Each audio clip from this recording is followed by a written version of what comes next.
Kelly is going to show us a wonderful combination of using a stencil, using stamps, and adding watercolor.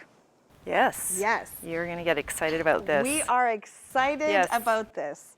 If you look here on her card, this is what you're going to create here for us. Yes. This right here, these watercolor daisies with a stamped image on it. Beautiful. To get started, just give us a little information on some of the products that you used. All right, for the card layers, I used Momenta papers and Coordinations cardstock, and I also used a Momenta stencil and Momenta metal stickers, and what else do I have These are here? those Momenta Art-C metal stickers. So they kind of look like embellishments, but they're not. They're actually a sticker. Yeah, Yeah. but they're metal. But they're metal. Yeah. That's very cool. Very cool. They're self-adhesive.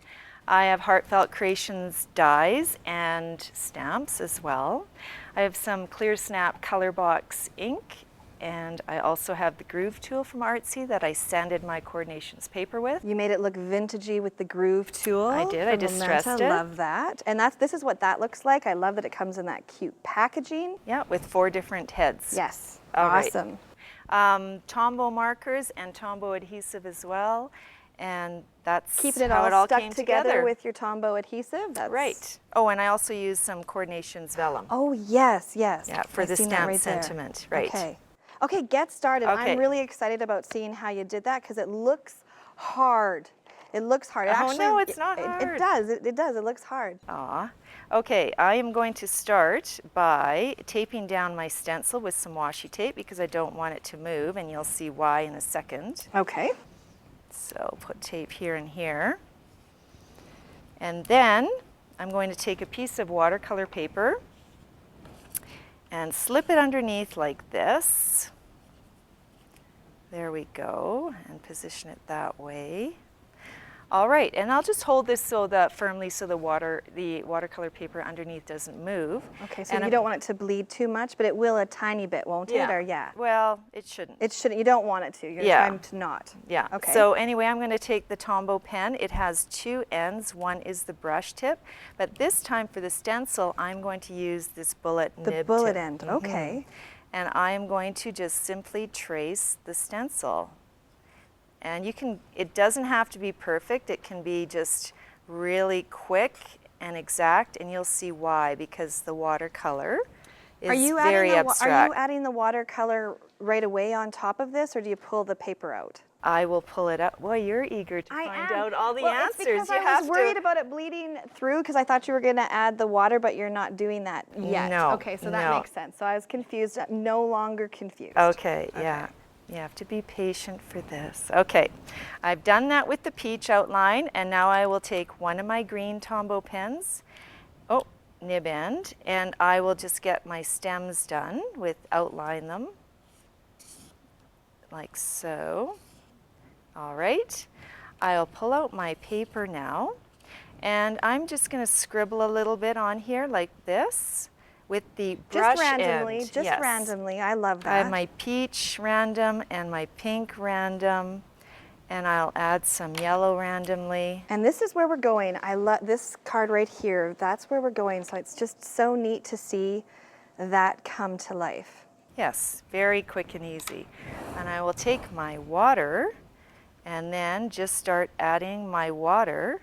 And I usually go along the edges. Now you can add less water and then have a more defined edge, or you can add more water and get that really abstract look. And that's basically it. The Tombow watercolor inside the flower, they blends together. And of course, I just scribbled a little bit of color.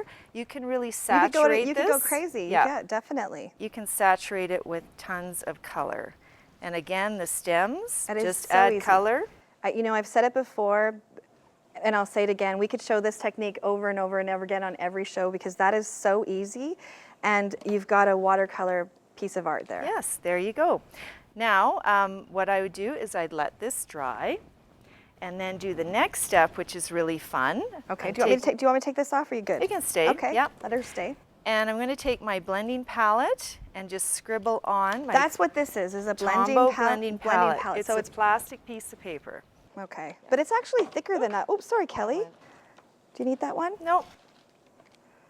You can let stuff drop on the floor. You don't have to pick it up, and the watercolor technique is still gonna work. Still gonna work. Yes. I will mist this with water. And I do have to point out that Kelly's beautiful dog, Finn, actually got a hold of this mister, so that makes me, if you have to follow Kelly on Instagram. It's a good mister if my puppy has it in its mouth for 20 minutes and it's still no intact. leakage, so way to go, that's funny. Yeah, okay, so I've got this done. I will take my dried flowers and I just want to add some color in the background. That was crazy. Yeah. Like there so. You go. Oh, I see, you're creating And then this. your background has a soft, very soft watercolor look. And when this is dry, here, I'm just gonna, do you want like me to wipe magic, this off? Sure. Okay. Like magic, Like it dries. magic. We snap our fingers. It came out of the oven. No, don't put it in the oven. That's an old joke. I'll stop saying that. And I am going to, I just will flip my stencil because I did my flowers the other way, like this. And oh, are you gonna, oh, you're I'm stamping. going to put it back I under the see mask. what you're doing. And now my stencil becomes a mask for stamping. I see. I was wondering how you've got the sentiment on Taking there. my color box chalk ink. And of course you can stamp with any color. Now, you've covered up some of the stamp with washi tape? I have covered it up because I didn't want this part of the image of the stamp to be on the flowers. That's a very good tip. And I just ink up my stamp and then I'm going to press it down onto the flowers and get the letters and words all on there inside. And Very nice. you have your stencil as a mask. Pull it out and then your text is inside the flowers. That is beautiful, Kelly. And then you put it all together. Oh, you also stamped here on some vellum? I did. I Before we stamped on move some on. vellum. And Did you use any particular kind of ink to stamp on the vellum, or? I use the color box chalk ink in Blackbird. It's like a multi-surface ink. Yeah, I love it. It's great. You can use it for everything. Cool.